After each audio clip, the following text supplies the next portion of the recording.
नमस्कार विद्यार्थी मित्रांनो, व्हीजेसी स्टडी टॉपर स्टॉकच्या नव्या भागात आपलं स्वागत आहे. तुम्ही जर का कॉलेज डिग्री करत असाल तर लक्ष देऊन तो अभ्यास करा, कारण त्या अभ्यासक्रमाचा तुम्हाला स्पर्धा परीक्षांच्या अभ्यासात फायदा होतोय, त्याची मदत होतीये.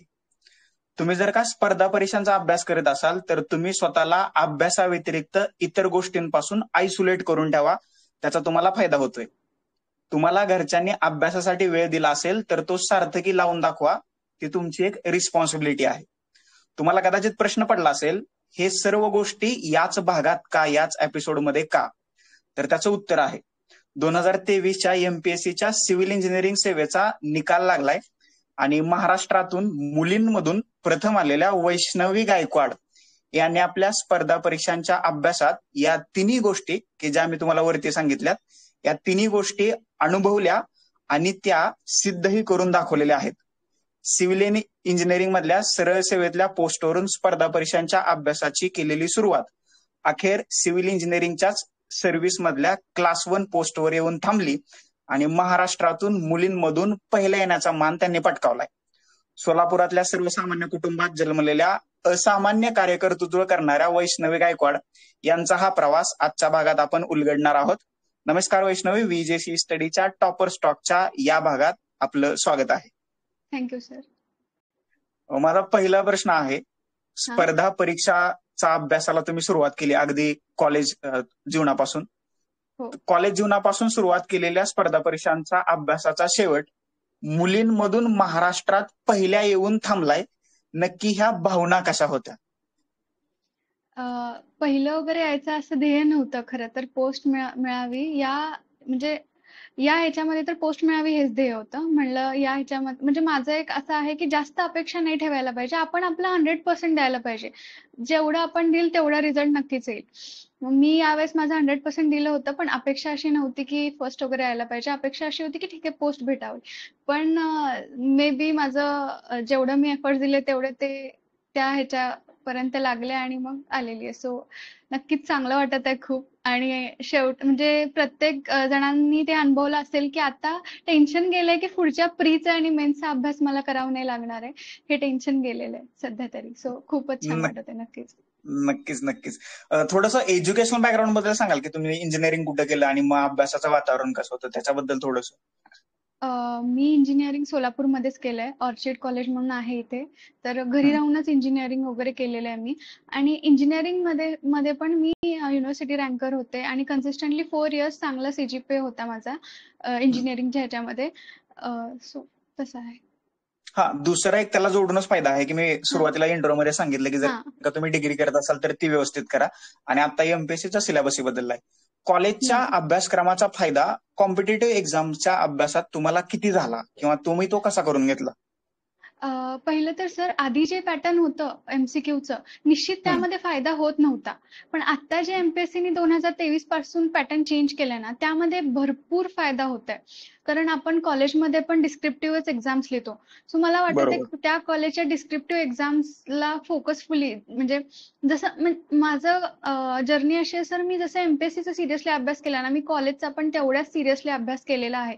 100% म्हणजे मी रोज म्हणजे असं असतं की कॉलेजमध्ये गेल्यानंतर आपण दिवसभर नाही करत. ज्यावेळेस म्हणजे इंजिनिअरिंगचं तर एक आहे की 1 नाईट बिफोर स्टडी करून हे करायचं. तर माझं तसं नव्हतं. मी डेलीचा अभ्यास कॉलेजपासूनच करायची सवय लागली आहे मला. त्यामुळेच मला वाटतं की ते कुठेतरी एमपीएससी मध्ये मला खूप फायद्याचं झालंय. कारण मला आधीपासूनच ती सवय होती की डेलीचा अभ्यास थोडा तरी डेली रोज तरी अभ्यासाला बसायचंच. असं मग ठीक आहे कधी 1-2 तास किती जेवढा होईल तेवढा आपल्या कॉलेजचे पण ऍक्टिव्हिटीज, अदर ऍक्टिव्हिटीज, क्लासेस वगैरे आटपून अभ्यासाला बसायचा. मग त्यामुळे कॉलेजपासूनच मला वाटतं एमपीएससी कॉलेज नंतर नाही, कॉलेजच्या फर्स्ट इयर पासूनच अभ्यास चालू केला होता. सो निश्चितच कॉलेजच्या अभ्यासाचा मला खूप फायदा झाला. आणि कॉलेजमध्ये जे आपण एक्सपेरिमेंट्स करतो, जे म्हणजे इंजिनिअरिंगमध्ये तर जे फील्डचे एक्सपेरिमेंट करतो सर्वेमध्ये किंवा फ्लुइड मेकॅनिक्समध्ये, तर ते एक्सपेरिमेंट पण आम्हाला क्वेश्चन्स विचारतात त्याच्या बेस्ड पण.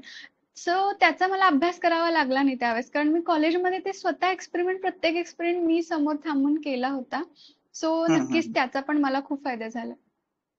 हे कसं अगदी तारेवरची कसरत होती? तुम्ही एका बाजूला कॉलेज करताय आणि दुसऱ्या बाजूला तुम्हाला डोक्यात आहे की आपल्याला अधिकारी व्हायचंय ह्या हा इंजिनिअरिंग फील्ड मधूनच. हो तर हा बॅलन्स कसा हो साधला? खरं तर 10वी पासूनच वडिलांचं होतं, की महाराष्ट्र शासनामध्ये जायचंय. म्हणजे महाराष्ट्र शासनामध्येच नाही, कुठल्या तरी गव्हर्नमेंट याच्यामध्ये जायचंय बिकॉज ते स्वतः शिक्षक आहेत. सो हं, त्यांना म्हणजे क्लास 4ची पोस्ट आहे त्यांची, पण त्यांना माहिती की गव्हर्नमेंट सर्व्हिस सिक्युअर आहे. सो त्यांना ते आणि अधिकारी वगैरे त्यांनी त्यांच्या आजूबाजूला बघितले होते. सो त्यांचं एक होतं की नाही गव्हर्नमेंट सर्व्हिसमध्ये जायचंय. सो ते एक डोक्यात होता पॉइंट ज्यावेळेस मी सिव्हिल इंजिनिअरिंग घेतली. पण नक्कीच सिव्हिल इंजिनिअरिंगच्या जागा खूप असतात as compare to other engineering departments. So त्यामुळे सिव्हिल इंजिनिअरिंग घेतली आणि मग मी झालं म्हणजे ते तसंच. हा हा. आता तुम्ही घरच्यांचा विषय काढला, म्हणजे म्हणजे ज्यावेळेस हं. आपण कुठल्याही क्षेत्रात उतरतो, काहीतरी आपल्याला नवीन करायचं असतं. इव्हन तुमचं हं. ग्रॅज्युएशन असू द्या, पीजी असू द्या किंवा स्पर्धा परीक्षांचा अभ्यास असू द्या, घरच्यांचा पाठिंबा किती महत्वाचा असतो हे सांगण्याची काही गरज नाही. तुमच्या घरचं वातावरण कसं हो. होतं? फॅमिली बॅकग्राऊंड अ, थोडंसं त्याच्याबद्दल. माझे घरचे पॅरेंट्स आम्ही चौघजण घरी राहतो. मम्मी, पप्पा आणि माझा लहान भाऊ. ते दोघंही मम्मी, पप्पा दोघंही टीचर आहेत आणि माझ्या भावाचं पण वेल सेटल्ड त्याचं आहे करिअर आहे. सो म्हणजे मेन थिंग माझं काय होतं सर, की हं, मी माझी परिस्थिती जाणली होती. माझी परिस्थिती माझ्या डोक्यावर अशी नव्हती, की मला घरच्यांना पैसे पुरवायचेत. म्हणजे ते नव्हतं. सो मला वाटतं ते प्रत्येक जणांनी स्पर्धा परीक्षेमध्ये पडायच्या आधी घरची परिस्थिती जाणून पडायला पाहिजे. हं, हं, माझ्या डोक्यावर अशी तलवार नव्हती, की 2 वर्षात तू कर, की 2 वर्षच तुला दिलेले आहेत. सो मला वाटतं त्याचा पण एक तुम्ही एनालिसिस करायला पाहिजे, की तुमच्या घरची कंडिशन काय आणि किती वर्षानंतर तुम्हाला घरची जबाबदारी आता बाबा बास मला सांभाळावीच लागणार आहे.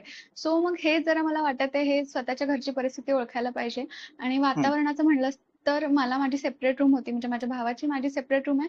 सो मला तिथे म्हणजे पूर्ण कम्फर्ट होता. माझे मम्मी-पप्पा दोघेही सकाळी जॉबला जायचे. ते संध्याकाळी यायचे 6-7 वाजता. हं, सो हं. मला घरात काही अशी कधी गोंधळ नाही, काही नाही. फक्त संध्याकाळचा टाईम आणि सकाळचा टाईम तेवढा गोंधळ असायचा. पण बाकी पूर्ण मी आयसोलेशनमध्ये माझ्या रूममध्ये सेपरेट बसून शांतपणे स्टडी टेबलवर अभ्यास केलेला आणि जेवण वगैरे तर म्हणजे त्याचं पण मला काही टेन्शन नव्हतं. ते द्यायचेच घरचे. आणि बाकीची जबाबदारी आपण घरी राहिल्यानंतर ॲज कंपेअर टू बाहेरच्या इथे राहताना घरची जबाबदारी खूपच कमी असते. सगळं घरचेच बघतात. सो ती अशी काही जबाबदारी माझ्यावर कोणी घातली नव्हती. सो मी पूर्णपणे अभ्यासावरच फोकस केलेला आहे. आयसोलेशनचा किती फायदा झाला? किंवा तुम्ही, कारण बघा आयसोलेशन तुम्ही करता त्यावेळेस तुम्ही जगात हो. काय चाललंय इव्हन त्याच्यापासून अलिप्त असता, म्हणजे हो, अभ्यास सोडून. हो, तर हो. याचा किती हो, फायदा झाला आणि नक्कीच. तुम्ही त्याचा सदुपयोग कसा करून घेतला? बऱ्याच वेळेला लोक आयसोलेशन करतात, परंतु ते दुसऱ्या कारणासाठी हां, केलं जातं. तुम्ही हां. अभ्यासासाठी केलं होतं. त्याचा किती परिणाम झाला आणि ते किती फायदेशीर ठरलं? अ, माझं सर कॉलेजपासूनच सोशल मीडियावर कुठल्याही अकाउंट नाहीये आणि अरे वा. याच्यामध्ये म्हणजे या एम-पी-एस-सीमध्ये तर मी WhatsAppही बंद ठेवलं होतं. ओके. Telegram होतं फक्त. मग मी हं, आधीपासूनच Facebook, Insta म्हणजे मला ती लागलीच नाहीये झळ. हं, काय ते म्हणजे काय-काय जणांचं रील अडिक्शन वगैरे असतं ते आत्ताच्या या हं, जगामध्ये. पण माझं ते नव्हतं स्टार्टिंगपासून. सो ते माझ्या म्हणजे ते शांतता होती माझ्यासाठी. आणि हं, बाकी परिस्थितीपासून आयसोलेशन म्हणलं तर म्हणजे माझे जे सर आहेत अभिषेक हं, सर म्हणून सुपर 40 ज्यांच्याकडे मी मेन्सचा क्लास केलाय. तर त्यांनी हं, एक हं, वाक्य सांगितलं होतं आम्हाला क्लासेस करताना, की फोकस टाईम प्रत्येकाचा वेगवेगळा असतो आणि तो हं, तेवढाच असतो. कुणाचा 10 तास असतो, कुणाचा 12 तर कुणाचा 6 तास. प्रत्येकाचा स्वतः म्हणजे व्हॅरी असतो. आपण तो वाढवू शकतो. त्याचा प्रश्न नाहीये. पण मला वाटतं की हं, 8 तास जर फोकस टाईम आहे ना दिवसातला, तर 1 हं, तास मी म्हणजे अर्धा तास Instaला दिला, अर्धा तास बाकीच्या कुठल्या सोशल मीडियाला दिला, तर तो माझा टाईम अभ्यासामधला कमी होईल. त्यामुळं हं, मग हं. मला असं वाटतं की आपण त्या गोष्टी आणि अजून एक गोष्ट कशी असते, मी आता एक रील बघितली, तर त्याचं बॅक ऑफ द माइंड माझ्या थिंकिंग चालू असणार आहे. ऑफकोर्स आपण येस. कधीच एक गोष्ट बघून सोडून देत नाही. ॲडिक्शन थोडक्यात. म्हणजे आपल्या ह्याच्यात एक म्हणजे ते रील्स वगैरे झालं. हां, हां, आता हां. समजा मी कुठल्यातरी बोलले, कुणाशी तरी बोलले, जे माझ्या फील्डच्या रिलेटेड नाहीयेत. बाकीचे आहेत. पण ते माझ्याशी बोलले, तर ते कन्व्हर्सेशन आपल्या मनात 10 मिनिटं तरी राहतं मला असं वाटतं. आता ते किती डेप्थ आहेत ते सो मी तसं पण आयसोलेशन केलं होतं. लोकांपासून पण मी आयसोलेशन केलं होतं. खरं सांगायचं झालं तर आणि बाकीच्या गोष्टीपासून तर आधीपासूनच होतं. पण एक लोकांपासून पण हं, मी आयसोलेशनमध्ये स्वतःला ठेवलं होतं. रिलेटिव्हज असतील, काय-काय माझ्या रिलेटेड नसणारे फ्रेंड्स असतील, जे आपले कॉलेजमध्ये वगैरे असतात, जे आय-टी जॉबला वगैरे आहेत. तर मला हं, वाटतं हं. की एक 6 महिने तरी आपण ठेवायला पाहिजे स्वतःला आयसोलेशन मध्ये, कारण त्यांचं जग वेगळंच असतं आणि आपलं स्पर्धा नक्कीच. परीक्षांचं जग वेगळंच आहे. सो मला वाटत आहे की थोडं ते पण फायदा झालाय मला खूप. Okay okay. दुसरा एक इंटरेस्टिंग प्रश्न आहे, म्हणजे सध्या सिव्हिल इंजिनिअरिंगचं युग आहे, म्हणजे सिव्हिल वाल्यांचं युग आहे असं तुमच्या भाषेत बोललं जातं. तो एक हो एरा आहे. हो चांगले पैसे मिळत आहेत, हो. चांगल्या फर्म मध्ये तुम्हाला जॉबही मिळाला असता, मग ह्या स्पर्धा हो. परीक्षाच का? अ, खरं तर माझं आधी टार्गेट म्हणजे मी गेट वगैरे एक्झाम दिलेली आहे सिव्हिल इंजिनिअरिंगच्या, म्हणजे सगळ्यांना माहिती असेल. हम्म, तर माझं आधी होतं एक की एम-एस वगैरे करूया, बाहेर जाऊया, पीजीला जाऊया, एक असतंच आपलं हम्म, कधीतरी की एम-एसचं एक असतं. तर मग ते होतं माझं. पण मेन मुद्दा म्हणजे असं हम्म, लॉकडाऊनमध्ये मी जी परिस्थिती बघितली आहे ना सगळ्यांची, आणि जी माझ्या आई-वडिलांची बघितली आहे. मी जसं सांगितलं दोघं पण टीचर आहेत. सो त्यांना इकॉनॉमिकली काहीच बर्डन आलेलं नाहीये त्या हम्म, 2 वर्षाच्या काळामध्ये. आणि मी बाकीच्यांचं बघितलं तर इकॉनॉमी म्हणजे खूप ढासळते. प्रायव्हेट म्हणजे थोड्याफार प्रमाणात असेल, पण मी माझ्या हम्म, आजूबाजूला जे अनुभवलं ना, त्यात त्यानी पण मला एक धक्का बसला, की मी म्हणलं नाही, सेफ जॉब आहे. आपल्याला म्हणजे कमी नाही पडत कधी, थोडंफार स्टेबल असतो आपण. सो ते एक होतं. आणि सेकंड थिंग म्हणजे वडिलांचं एक स्वप्न होतं. मग मला वाटलं, हम्म. की ठीक आहे आपण बाकीच्या गोष्टी करूयात. पण मग हे एक छोटंसं स्वप्न, ते सगळ्या गोष्टी आपल्यासाठी करतात, तर एक मग थोडासा आयुष्यामधला वर्ष त्यांच्यासाठी दिलेत होईल. म्हणून मग मी म्हणलं, की आपण बर. हे करूयात. ते एक अगदी होतं. मेन थिंग अगदी वडिलांचं होतं. अगदी बरोबर. ओके. आता थोडस आपण अभ्यास म्हणजे ह्या एक्झामच्या पॅटर्न कडे वळूया. नवीन पॅटर्न आहे आणि हं, सगळ्यात महत्वाचं, हं. नवीन पॅटर्न नुसार तुमची लिखाणाची शैली, लिखाणाची पद्धत.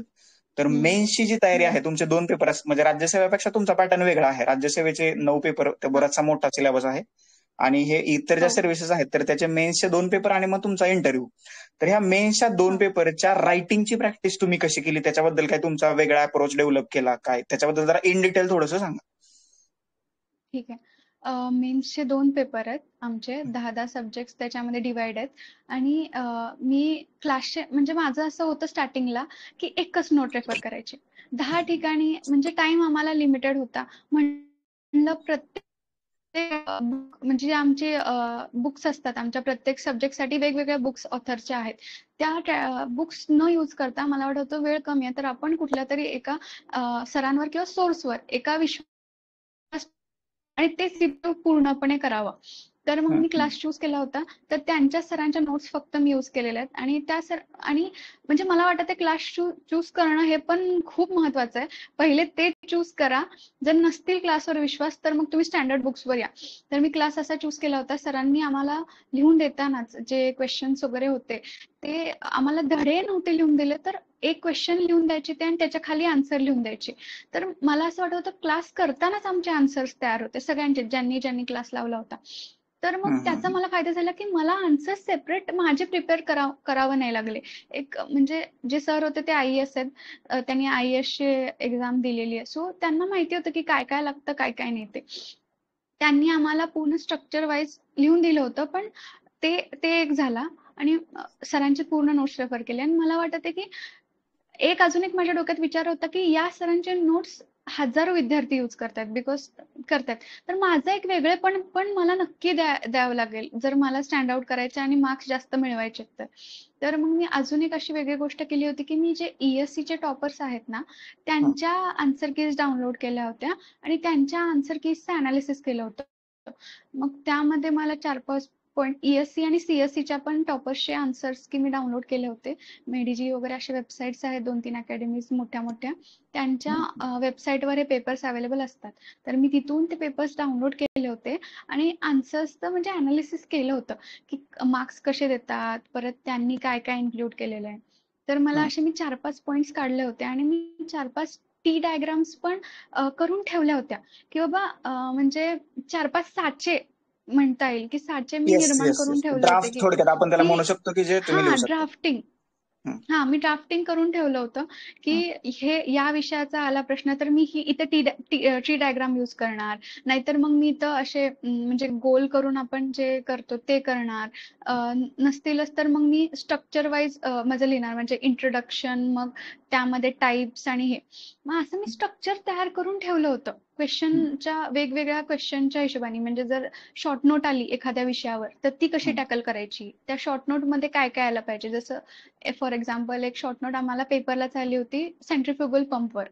तर ओके. मग मी पहिले पंपची डेफिनेशन, त्यामध्ये पंप मध्ये काय प्रिन्सिपल यूज केलंय, मग प्रिन्सिपल, मग त्यानंतर त्या पंपची डेफिनेशन, परत त्याचे काय काय टाइप्स आहेत. मग असं असं मी स्ट्रक्चर एक डिफाईन केलं होतं की बाबा हे क्वेश्चन आला तर या स्ट्रक्चरमध्ये मला इथे ट्री डायग्राम यूज करायची आहे, किंवा मला इथे डायग्राम्स यूज करायचे आहेत, किंवा एका कन्सेप्टचं छोट्या फॉर्म मध्ये, म्हणजे डायग्राम शॉर्ट्स फॉर्मॅट नोट्स. मध्ये कन्सेप्ट कसा यूज करू शकतो आपण. हा, हा. मी ते पण बघितलं होतं. असे म्हणजे असं होतं ना की कन्सेप्ट 10 ओळींचा आपण लिहू, पण एक छोटीशी डायग्राम त्याच्या को रिलेटेड काढली आपण कन्सेप्टच्या, तर मग ते त्या पेपर चेकरला ते कॉन्सेप्ट बघायची गरजच नाहीये. तो डायग्राम नक्की. वरूनच त्याला कळेल की बाबा ह्याला कन्सेप्ट माहितीच आहे. सो मग मी तसं पण तयार करून ठेवलं होतं. मग मी असे थोडे साचे तयार करून ठेवले होते की, आणि ते मी नोट्स मध्येच तयार करून ठेवले होते. म्हणजे मी जे शॉर्ट नोट्स काढत होते ना, मी त्यामध्येच करून ठेवले होते. म्हणजे मला शॉर्ट नोट रिवाइज करताना कळावं की यार हा इथे आहे, तो तिथे आहे. सो तसं पण एक मी केलं होतं आन्सर रायटिंग मध्ये. हा. म्हणजे वेगळेपण लिखाणाची आणण्यासाठी. प्रॅक्टिस तुम्हाला इन अँड हाऊ कोणत्याही परिस्थितीत करावीच लागणार आहे. ते गरजेचं आहे करावी आता लागेल. नवीन हो, नवीन हो, पद्धतीनुसार. हो. नक्की, नक्की करावी लागेल. आणि साचा पण आपल्याला एक, म्हणजे माइंडमध्ये माहिती असायला पाहिजे की, म्हणजे कसं आहे ना सर, आता आमचा जो 23चा पेपर आला होता, तो हम्म. पेपर जास्त अटेम्प्टचा होता. तर मग मी त्या पेपरमध्ये जाऊन जर विचार करत बसले ना, की मला याच्यात काय लिहायचं, तर तिथं वेळ जातो. पण हे तुमच्या माइंडमध्ये आधीच जर फिक्स असेल की मला हे आलं तर मला हे 4-5 पॉइंट लिहायचे, तर ते मग पेपर लवकर कव्हर होतो. सो मला वाटतं की आधी थोडंसं करायला पाहिजे. साचा हम्म. वगैरे तयार हम्म. करायला पाहिजे क्वेश्चन्सचा. म्हणजे बरीचशी प्रॅक्टिस तुम्ही अगोदर, म्हणजे आपण ते हा. म्हणतात ना की शांततेच्या काळात जास्त घाम गाळला तर युद्धाच्या काळात तुम्हाला हो, कमी रक्त हो, सांडावं लागतं. हो, तर हो. मे बी नक्कीच, नक्कीच. येस, तुमची प्रॅक्टिस कामाला आली म्हणायची. म्हणजे हो. उत्तर लिहिताना असं स्पेसिफिक आपण काहीतरी एमपीएससी साठी लिहितोय किंवा युपीएससी साठी लिहितोय असा अप्रोच होता, की कॉलेजला जसं आपण लिहितो तसा अप्रोच, तो अप्रोच काय होता, तो दृष्टिकोन काय होता? अ, मी कॉलेजला पण असं, म्हणजे एवढं नाही लिहिलंय, पण कॉलेजला पण मी असं लिहायचेच सर, म्हणजे चांगलंच लिहायचे. हम्म. सो पण एमपीएससीच्या ह्याच्यामध्ये म्हणजे कॉलेजमध्ये कसं आहे, बहुतेक वेळा आपल्याला तो कन्सेप्ट माहित नसेल तरी आपण काहीतरी लिहून येतो. पण बरोबर. इथे एमपीएससी मध्ये तसं करायला अजिबात जागा नाहीये. सो मी क्वेश्चन जे सिलेक्ट केले ना लिहिताना, मला माहिती हम्म. होतं मी 1000% आणि मी लिहू शकते त्यामध्ये. आणि मी क्वेश्चन्स पण असे सिलेक्ट केले की ज्याच्यामध्ये व्हेरिएशन आहे, म्हणजे त्या क्वेश्चन मध्ये, जसं की म्हणजे एकच कन्सेप्ट 10 ओळींचा नाही, तर 4 कन्सेप्ट मी लिहायचे चूज केले. हम्म. म्हणजे हम्म. कळालं का सर, असं की येस, येस, एकच क्वेश्चन मी व्हॅरिएशन्स, 4 येस. पानं नाही हे चूज केले. आता हम्म. टाईपचा असेल तर मग मला त्या टाईप मध्ये 4-5 पॉइंट्स येतील ना माझे. बरोबर. असं चूज केलं मी की ज्या क्वेश्चन मध्ये, ज्या याच्यामध्ये टाइप्स आहेत, ज्याची मला जास्त इन डेप्थ नॉलेज आहे त्या टाइप्सची वगैरे, किंवा कन्सेप्ट आहे कुठला तरी फॅक्च्युअल कन्सेप्ट आहे, तर मग मी तसे क्वेश्चन चूज केले पेपरच्या वेळेस. येस, So मला तसं वाटत आहे जरा येस. फायदा आपण सुद्धा तसा बघायला पाहिजे. हा, आपण सुद्धा आता व्हीजेसी स्टडीच्या ह्या प्लॅटफॉर्मवरून आपण मेंटॉरशिप घेतोय आन्सर रायटिंग संबंधी. हा, आणि आता ह्या तुम्ही सांगितलेल्या वेगवेगळ्या गोष्टी असतील, आता हे वेगवेगळे टॉपर्स आपल्या प्लॅटफॉर्मवरती येऊन गेले. तर या हो, गोष्टी एकत्र करून अगदी मॉडेल आन्सर आपण कधीच कोणाला प्रोव्हाइड नाही करत. हा, विद्यार्थ्याचीच आन्सर मॉडेल कशी होतील याच्यावरती आपण काम करतो, आणि त्याला चांगला रिस्पॉन्स आहे. तुमच्यासारख्या टॉपरशी काही अनुभव असतील तर ते शेअरिंग केल्यामुळे विद्यार्थ्यांची जी उत्तर लेखनाची शैली आहे, जी स्टाईल आहे, तर त्याच्यामध्ये खूप चांगली इम्प्रुव्हमेंट जी आहे तर ती आम्हाला बघायला मिळते. आणि मे बी तुम्ही सांगितलेला किंवा दिलेला सल्ला हे नक्कीच ह्या येणाऱ्या परीक्षेसाठी विद्यार्थ्यांना काम येईल, आणि तुमचा अनुभव तिथं नक्कीच त्यांना उपयोगी पडेल. पुढचा हो. त्याला लागून असा प्रश्न आहे, ज्यादा काय एफर्ट्स घ्यावे लागतायत का मुख्य परीक्षेसाठी, खास करून आन्सर रायटिंगसाठी? ज्यादा असं तर काही नाही, कारण परीक्षा नवीनच आहे अजून आपल्याकडे. मागचे आन्सर कीज पण म्हणजे आन्सर पेपर्स पण नाही आहेत, आणि मॉडेल आन्सर कीज पण नाही आहेत. सो मला वाटत नाही असं जादा काही घ्यावं लागेल, पण अभ्यास करावा लागेल, कंटेंट वास्ट ठेवावं लागेल येस, आपल्याला, येस, येस, येस. असं म्हणजे वाटत आहे तुम्हाला, मला. हा, अगोदर कसं इन डेप्थ तुम्हाला जायला लागेल तुमच्या कन्सेप्ट. आता हा कन्सेप्ट क्लिअर असण्याबरोबरच तुम्हाला त्या कन्सेप्टच्या अगदी प्रिमायसेस सुद्धा माहित असला पाहिजे हा की काय आणि काय होऊ शकतं. बरोबर. दुसरा एक अतिशय इंटरेस्टिंग प्रश्न आहे. युपीएससीचा सिलेबस एमपीएससीने स्वीकारला असं म्हणतात आणि ते बरोबर आहे अगदी लाईन टू लाईन. तर तुम्हाला त्याच्या म्हणजे युपीएससीच्या प्रश्नांची लेवल अगदी युपीएससीच्या इंजिनिअरिंग सर्व्हिस मधल्या आणि एमपीएससीच्या इंजिनिअरिंग सर्व्हिस मधल्या प्रश्नांची लेवल तुम्हाला फरक वाटतोय, काठिण्य पातळी वेगवेगळी वाटते की कसं वाटतं तुम्हाला एमपीएससी आणि युपीएससी याचं तुम्ही कंपॅरिझन कसं कराल? आमचा 2023 म्हणजे सर याच्या आधी ज्यावेळेस 2023ला 2013ला आमची डिस्क्रिप्टिव्ह एक्झाम्स होती ना, त्यावेळेसचा जर पेपर अनालिसिस केला तर तो त्यावेळेसच्या युपीएससीच्या तोडीचा होता. पण बरं. आता नवीन पॅटर्न चेंज झालं आणि 23ला फर्स्ट टाइम आली त्यामुळे थोडासा लो गेला पेपर. थोडा आमचा एवढा काठिण्य पातळी नव्हती. आमच्या ह्याच्यामध्ये पेपर लेंदी होता. खूप जास्त लिहिण्याला म्हणजे मार्क्स होते, की जास्त किती क्वेश्चन तुम्ही ॲक्युरेटली अटेम्प्ट कराल. पण आता जो काल 24चा पेपर झाला 18 तारखेला, तो पेपर मी बघितला तर परत एमपीएससीने आपली लेवल वाढवलेली आहे. नक्कीच खूप वाढवलेली आहे आणि तो पेपर मला ईएससीच्या तोडीचा वाटतो. तो आहे पेपर, चांगला आहे पेपर तो. ओके. मुख्य परीक्षा पास झाल्यानंतर एक अग्निपरीक्षा आपण त्याला म्हणू, तो असतो मुलाखतीचा टप्पा, अगदी इंटरव्ह्यूचा. तुम्हाला राज्यसेवेपेक्षा इंटरव्ह्यूचे मार्क्स म्हणजे 50च मार्काचा तुमचा इंटरव्ह्यू असतो. राज्यसेवेला 275 मार्काचा इंटरव्ह्यू असतो. परंतु 50 मार्क हा खूप मोठा आणि अगदी तुम्ही फायनल लिस्ट मध्ये असणार की नाही हे सुद्धा तुमचं डिसाइडिंग फॅक्टर ठरू शकतो. इंटरव्ह्यू बद्दल काय सांगाल किंवा कसा गेला तुम्ही, मॉक वगैरे कुठे दिली काय, त्याच्याबद्दल थोडंसं इन डिटेल मध्ये. इंटरव्ह्यू पहिले जर सांगायचं झालं तर मला वाटतंय की मुख्य परीक्षेवरच जास्त भर द्यायला पाहिजे. इंटरव्ह्यूच्या याच्या म्हणजे त्याच्यावर डिपेंडंट नाही राहायला पाहिजे. मला वाटतंय कारण इंटरव्ह्यू कसा फिरेल, काय फिरेल नक्कीच आपल्या हातात असतं. स्टार्टिंगचे जे 4-5 1-2 मिनिटं असतात त्याच्यावर इंटरव्ह्यू पूर्ण फिरतो. पण थोडाफार व्होलेटाईलच असते इंटरव्ह्यू. सो मला वाटतं पहिले मेन्सवरच खूप फोकस करा. आणि इंटरव्ह्यूची माझी जर्नी सांगायची म्हणली तर आमचा मेन्स नंतर काय एक वर्षाने रिझल्ट लागला होता इंटरव्ह्यूचा. मग ज्या दिवशी रिझल्ट लागला त्या नेक्स्ट 2-3 डेज मी केलं होतं की ज्या लोकांचे इंटरव्ह्यू झालेले आहेत आधी आणि जे पोस्ट होल्डर आहेत आणि ज्यांना इंटरव्ह्यूला चांगले मार्क्स आहेत त्यांच्याशी संपर्क साधावा. तर मग मी माझे 2-3 ओळखीचे होते कलिग्स, त्यांच्याशी संपर्क साधला आणि त्यांना विचारलं की तुम्हाला इंटरव्ह्यूचा तुमचा अनुभव आणि तुम्ही कसं प्रिपरेशन केली होती. मी सगळ्यांशी संपर्क साधला आणि त्यानंतर 20 पॉइंट्स तयार केले होते मी, की या पॉइंटला मला हात घालायचाच आहे आणि याची मला माहिती घ्यायची. स्टार्टिंगला मी असं केलं. आणि मेन थिंग म्हणजे आपण जे स्पर्धा परीक्षामध्ये असतो त्यावेळेस जसं म्हणलं होतं आयसोलेशनमध्ये ठेवतो. त्यामुळे मला माझ्या सिटी बाबतीत वगैरे एवढी माहिती नव्हती. टेक्निकल नक्कीच चांगलं होतं. पण अशी जी जनरल माहिती असते, छंद म्हणा, सिटी बाबतीत माहिती किंवा आपल्या याचा इतिहास वगैरे मग किंवा जे चाललंय नवीन प्रोजेक्ट्स जे चालू आहेत सिव्हिल इंजिनिअरिंगचे याची काहीच माहिती नव्हती. त्यामुळे मग मी पहिले ते 20 पॉइंट्स काढले. त्याच्यावर मी माहिती घेत गेले. 20 पॉइंट्सवर सगळी माहिती केली. म्हणजे सोलापूर जर सिटी बघितलं तर त्याचा इतिहास काय, कुठले कुठले रोड्स आम्ही सिव्हिल इंजिनिअरिंग आहे म्हणून कुठले कुठले नॅशनल हायवेज गेलेले आहेत त्यातून किंवा कुठल्या कुठल्या मुख्य इमारती आहेत का इथे ज्यांचं कन्स्ट्रक्शन झालेलं आहे किंवा कोणी केलेलं आहे. आणि परत लोकसंख्या आणि हे जे जनरल पॉइंट्स आहेत ते मी पहिले केले स्टार्टिंगला. त्यानंतर मी काय केलं होतं, जेवढे इंटरव्ह्यू झालेले आहेत आधी ज्यांचे स्क्रिप्ट्स आपल्याला अवेलेबल असतात क्लासेसवाले त्यांच्या टेलिग्राम चॅनल्सवर स्क्रिप्ट टाकतात ना, त्या सगळ्या स्क्रिप्ट मी झेरॉक्स काढून घेतल्या होत्या आणि त्याचे प्रत्येक क्वेश्चन्स मी स्वतःला विचारले होते, की हा क्वेश्चन घेतला तर याचा आन्सर मी कसं देईल. आणि जे आन्सर माझ्या चौकटीतलं नव्हतं ते आन्सर मग मी इंटरनेटचा वापर केला, चॅट जीपीटीचा वापर केला. त्याच्यावरून मी मॉडेल आन्सर्स काढून घेतले आणि ते एक नवीन बुक केली इंटरव्ह्यूसाठी आणि त्यामध्ये मी सगळे आन्सर्स लिहिले होते. जेवढे आतापर्यंतचे विचारले, जेवढे माझ्या याच्यामध्ये होते ते. पहिले ते केलं. त्यानंतर मग मी काय केलं, जे आमचे मेन सब्जेक्ट्स आहेत इंजिनिअरिंगचे त्याची माझे मेन्सचे नोट्सच रिवाइज केले मी. सो ते तो भाग केला आणि नंतर मग मी ऍक्च्युली डिपार्टमेंटमध्ये काम करत होते WID मध्ये as a class 3 civil engineering assistant म्हणून. त्यामुळे मला माहिती होतं की डिपार्टमेंटवर खूप विचारणार.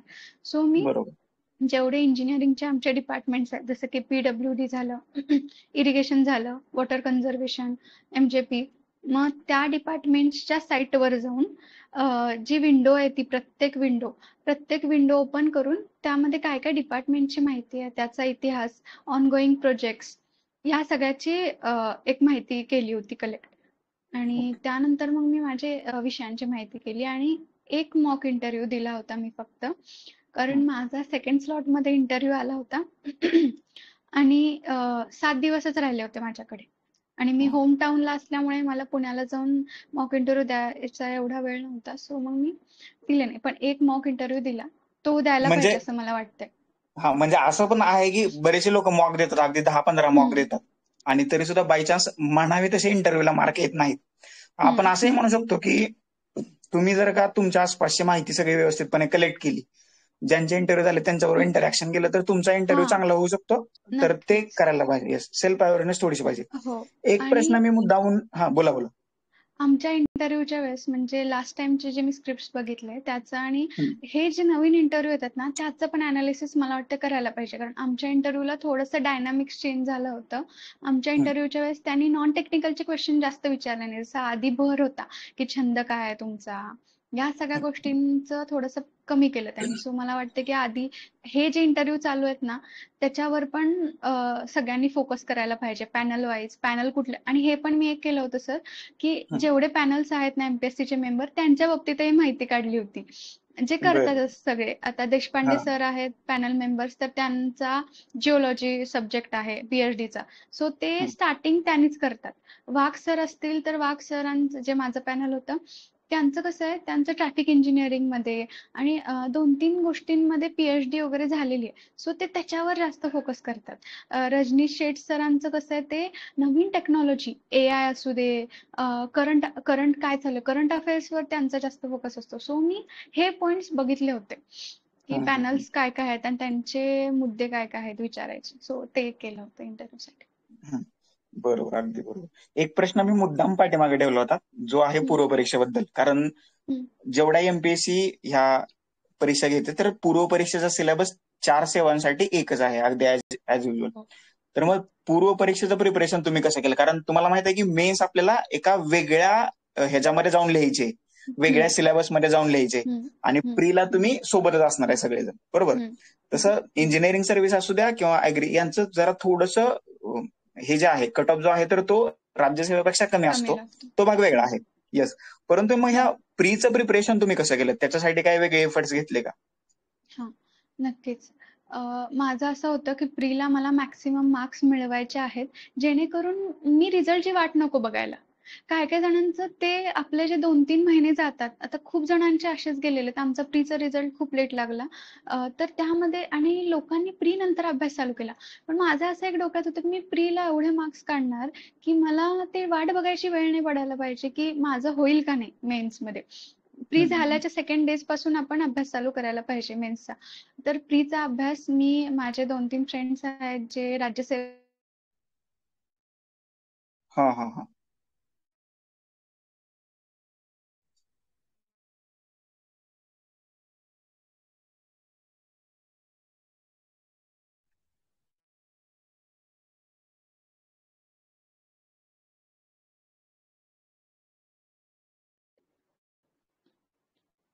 हॅलो, हा बोला. येत आहे आता आवाज? हा, येतोय येतोय, बोला बोला. हां. तर प्रीसाठी मी त्यांच्याकडून गाईडन्स घेतलं होतं आणि हम्म, प्रीसाठी मला वाटतंय तुम्ही जे सब्जेक्ट्स करणार आहेत ना, जसं तुम्ही हम्म, म्हटलात की आमचा कट ऑफ जास्त लागत नाही. तर मला वाटतं हम्म. लिमिटेडच सब्जेक्ट करावे. सगळे, कारण जे प्रीचा अभ्यास केला तो मेन्सला काहीच कामाला येत नाही आम्हाला. त्यामुळे बरोबर, लिमिटेड अगदी. सब्जेक्ट करावे. हम्म, हां, आणि त्यामध्ये पण जे मेन टॉपिक्स आहेत ना आणि जे मार्क्स देणारे सब्जेक्ट आहेत तेच करावे. उगीचच ते हम्म, इतिहास करत जा, कारण इतिहासाचा सिलेबस खूप वास्ट आहे. आता ते तुम्ही तुमच्या हिशोबाने बघावं. जे सब्जेक्ट तुम्हाला टाळायचे ते तुम्ही टाळावे. माझं असं होतं की मला डेट्स वगैरे लक्षात राहत नाहीत. ते मला माझं माहिती हम्म. होतं. सो मी इतिहासाला हातच घातला नाही. मी कधी इतिहास करायला गेलेच नाही. मी माझे जे मला पॉलिटी वाटत होतं, इकॉनॉमिक्स वाटत होतं, जिओग्राफी मला आवडत होतं आधीपासून, सायन्स सायन्स माझं 12th झालेलं आहे. त्यामुळे माझं फिजिक्स, केमिस्ट्री चांगलं होतं. सो मग मी त्या विषयावर जास्त फोकस केला. म्हणलं जे आपल्याला येतंय त्याच्यावर फोकस करावं आणि नेमकंच करावं. पूर्ण सगळं प्रीला करायला जाऊ नये.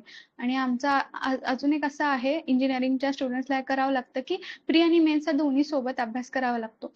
बरोबर. मी प्रीच्या 2 महिने आधीच पूर्ण प्रीचा अभ्यास केलाय. त्याच्या आधीपर्यंत मी प्री आणि मेन्स असाच अभ्यास केलाय. म्हणजे मी क्लासेस करायचे 6-7 हम्म, तास, नोट्स हम्म. काढायचे 1-2 तास क्लासेसचे आणि नंतर जो वेळ उरलेला आहे 6-7 तासाचा, तो मी पूर्ण प्रीच्या अभ्यासाला द्यायचे. सो मग मी असं जरा प्रीचं केलेलं आहे. स्टँडर्ड बुक्स रेफर केलेले आहेत खूप आणि हम्म. पीवायक्यूजवर खूप जास्त फोकस केलेला प्रीसाठी. येस. हे सगळं आपण अभ्यासाबद्दल बोललो, अगदी तुमच्या पर्सनल जर्नी बद्दल बोललो. अजून एक हो. वेगळा प्रश्न आहे थोडासा. हां. पोस्ट मिळण्याच्या अगोदरचं आयुष्य आणि हां. पोस्ट मिळाल्यानंतरचं आयुष्य, काय मेजर चेंजेस अनुभवताय तुम्ही आत्ता? आता खरंच म्हणजे मला असं वाटतं पोस्ट भेटल्यापासून ती अधिकाराची जर्नी स्टार्ट होते. कारण हम्म, आता मी एवढी बिझी आहे ना, जे मला माहिती की मी पुढे जाऊन होणार आहे, तर तेच सगळं अनुभवत आहे असं मला वाटत आहे, की हम्म. लाईफ खूप चेंज झाली आहे. फॅमिलीचं, समाजामध्ये जायचं, त्यांचं पर्स्पेक्टिव्ह वगैरे सगळ्यांचं चेंज झालेलं आहे खूप आणि खूप आनंदाचं वातावरण आहे आणि टेन्शन गेलेलं आहे. सो आहे नक्कीच खूप मोठा चेंज आहे. येस. म्हणजे जर का जर्नी झाली. तुम्ही सिव्हिल इंजिनियर म्हणून पेशाने राहिला असता तर तुम्ही राष्ट्र बांधणीचं काम केलं असतं, रस्त्याच्या हां. माध्यमातून बेसिक हो. इन्फ्रास्ट्रक्चर. आणि आता तुम्ही प्रशासनात आलाय. प्रशासनाची बांधणी कसं करण्याचं नियोजन सध्या डोक्यात चाललंय? काय कराल की जेणेकरून भारत बांधणीमध्ये तुमचं अधिकारी म्हणून योगदान खूप मोलाचं ठरेल? काय डोक्यात कल्पना आहेत, संकल्पना आहेत? आता मला ना आधीपासून पाण्याचा विषय आवडतो खूप. म्हणजे पाण्याबाबतीत असू दे किंवा वॉटर पोल्युशन आणि ज्या या समस्या आहेत, त्या मला हम्म, आधीपासून आवडतात आणि आत्ता असं झालं की मला जलसंपदाच भेटेल. माझी तीच ओके. आधीची पोस्ट आवडीची होती आणि तीच भेटणार आहे. तर नक्कीच मला याविषयी काम करायला आवडेल आणि माझं शेतकरी बॅकग्राऊंड म्हणजे घरच्यांचं नाही आहे, पण माझे जे काका वगैरे आहेत, ते शेतकरी आहेत. सो हं, मला त्यांच्यामध्ये पण म्हणजे आधीपासून समस्या त्यांच्या माहिती आहेत. तर त्या पाण्याविषयीच्या समस्या त्या सॉल्व्ह करायला आवडतील. नक्कीच ते काम अजून एवढा विचार त्याच्यावर झालेला नाहीये. आता मी रिझल्टच एन्जॉय करत आहे खरं तर. पण नक्कीच पुढे जाऊन काम करायचं आहे खूप प्रशासनामध्ये जाऊन. इथे एवढ्यावर थांबणार आहे की युपीएससी इंजिनिअरिंग सर्व्हिस काय डोक्यात आहे? इंजिनिअरिंग सर्व्हिसेसचं तर नाहीच आहे. कारण पोस्ट थोडीफार इक्विव्हॅलंट आहे. हा. यूपीएससीचा विचार हे एक थोडंसं झाल्यानंतर एक 2-3 आठवड्यानंतर बघूयात काय आहे ते. कारण ओके, ओके, वाटत आहे ओके. करावी. बघूयात मग काय होईल ते. ठीक आहे. अगदी शेवटचा प्रश्न आणि मग आपण थांबूया. हां. स्पर्धा परीक्षांचा अभ्यास करणाऱ्या विद्यार्थ्यांसाठी काय सल्ला द्याल? विशेषतः मुलींसाठी. पहिलं मला असं वाटत आहे सगळ्यांसाठी मुला-मुलींसाठी, की तुम्ही ज्या क्लासेसवर विश्वास ठेवणार आहात, ते एकदा प्लीज नीट चेक करा. मी माझ्या सगळ्या इंटरव्ह्यूमध्ये हेच सांगितलंय, की कारण मला त्याचा अनुभव आलेला आहे. माझं 1-1.5 वर्ष वाया म्हणजे माझी पण चूक होती. असं नव्हतं की पूर्ण क्लासेसची चूक आहे. माझी चूक अशी झाली, की मी क्लासेसमध्ये काय शिकवते त्याचं इव्हॅल्युएशन थोडं कमी केलं आणि थोडं लेट केलं. मी पूर्णपणे विश्वास ठेवला त्यांच्यावर, की नाही यार हे जे शिकवतील तेच आहे. तर मला असं वाटत आहे पहिले तुम्ही क्लासेस चांगले विचारपूस करून लावा आणि चांगले जरी क्लासेस लावले तुम्ही, तर त्यामध्ये ते काय शिकवत आहेत आणि तोच कंटेंट एक्झामला येतंय का याची पण तपासणी करा. म्हणजे एक्झामची डिमांड ओळखून एक्झामच्या डिमांड वाईजच क्लासेसवाले शिकवत आहेत का त्याचं एकदा विचार करा. म्हणजे कसं होतं एक सब्जेक्ट एक लेक्चर ते घेतात, पण मग त्या लेक्चरमधून एक्झामला काय आलंय हे त्याच दिवशी तुम्ही एकदा चेक करा. आणि क्लासेस बाबतीत झालं आणि मला वाटत आहे की स्वतःशी म्हणजे हे सगळे सांगतात की स्वतःशी प्रामाणिक राहा. स्वतःशी प्रामाणिक राहणं म्हणजे काय असतं मला वाटत आहे की प्रत्येक दिवसाचं स्वतःने अनालिसिस करायला पाहिजे, की मी आज हा दिवस लावला म्हणजे या दिवसाचं युटिलायझेशन बरोबर केलं का? म्हणजे काय केलं काय नाही ते हे जरा एकदा स्वतःशी प्रामाणिक राहायला पाहिजे. आणि अजून एक मी असं करायचे की मी लिहून ठेवायचे, की मी आज हे म्हणजे आधी पहिले स्ट्रक्चर तयार करायचे, की 15 दिवसात मला हे करायचं लिहून. असं नाही की मनामध्ये. मला असं वाटतं ते जास्त इफेक्टिव्ह राहतं. कारण लिहिलेलं आपल्याला पुसता येत नाही, पण मनातलं आपण पुसतो स्वतःच्या. अरे ठीक आहे चल, हां मी हे केलं होतं. पण ते लिहिलेलं स्वतःचं कागदावर राहतं. तर मग मी एक सेपरेट त्यासाठी डायरी केली होती आणि मी लिहून ठेवायचे, की मला 15 दिवसात हे नियोजन आहे आणि मग मी ते टिक करायचे. हम्म, हम्म, तो मला वाटत आहे की ते पण एक तुम्ही करायला पाहिजे की स्वतःचा अनालिसिस करा. रोज, रोज बर. करा. रोज म्हणजे माझं असं होतं की मी एक लेक्चर जरी बघितले ना, त्या लेक्चरमध्ये पण मी स्वतःला क्वेश्चन विचारायचे की हे कन्सेप्ट आत्ता सरांनी शिकवलं, तुझं लक्ष होतं का? तुला कळालं का? हम्म, नाही हम्म, कळालं तर परत तिथल्या तिथेच जाऊन ते रिपीट बघ. सो स्वतःचं अनालिसिस करायला पाहिजे. आपण खूप स्वतःला म्हणजे फसवतो. मी पण ते स्टार्टिंगला केलेलं आहे. की अभ्यास केला. जसं मी आधी पुण्याला होते, तर रोज हम्म. आई-वडिलांचा कॉल यायचा संध्याकाळी, की "तू केलास का अभ्यास? तुझं झालं का आज मनासारखा अभ्यास?" तर ती जाणीव त्यावेळेस व्हायची. दिवसभर व्हायची नाही, पण ज्यावेळेस म्हणजे आई माझी विचारायची मला, की "तू केलास का अभ्यास?" तर ती जाणीव व्हायची. मग मला वाटतं तसंच प्रत्येक तासामध्ये आपण स्वतःला क्वेश्चन विचारलं पाहिजे, की "तू केला का या तासाचा अभ्यास? युटिलाइज केलंस का? केलंस तर काय केलंस?" तर मला वाटतं की जरा ते स्वतःशी प्रामाणिक खरंच राहायला पाहिजे. नाहीतर मग नक्कीच, अवघड होतं. हं. नक्कीच, नक्कीच. मला म्हणजे तुम्ही स्पर्धा परीक्षांचा अभ्यास करत असाल आणि जर काही यशस्वी व्हायचं असेल, तुम्ही जी त्रिसूत्री सांगितली, अभ्यासाचं नियोजन, स्वतःशी प्रामाणिक राहणं आणि हां. स्वयंशिस्त, तर ही हो, सांगितलेली त्रिसूत्री नक्कीच महाराष्ट्रातली जे विद्यार्थी अगदी घरी राहून अभ्यास करतायत, तर त्यांच्यासाठी प्रेरणा स्रोत ठरेल. आणि हे हो. आजचा आपला संवाद जो आहे, तर होऊ घातलेले अधिकारी आणि सध्या अभ्यासिकेत बसून अभ्यास करणारे भावी अधिकारी यांच्यासाठी नक्कीच प्रेरणादायी ठरेल. तर तुमचे आभार आणि धन्यवाद. तुमच्या या सगळ्या सत्कार समारंभाच्या बिझी शेड्यूल मधून तुम्ही वेळ दिला, व्हीजेसी स्टडीच्या प्लॅटफॉर्मवरती आला, बोलला, मनमोकळा संवाद साधला. त्यासाठी व्हीजेसी स्टडीच्या संपूर्ण टीम कडून तुमचे आभार आणि धन्यवाद.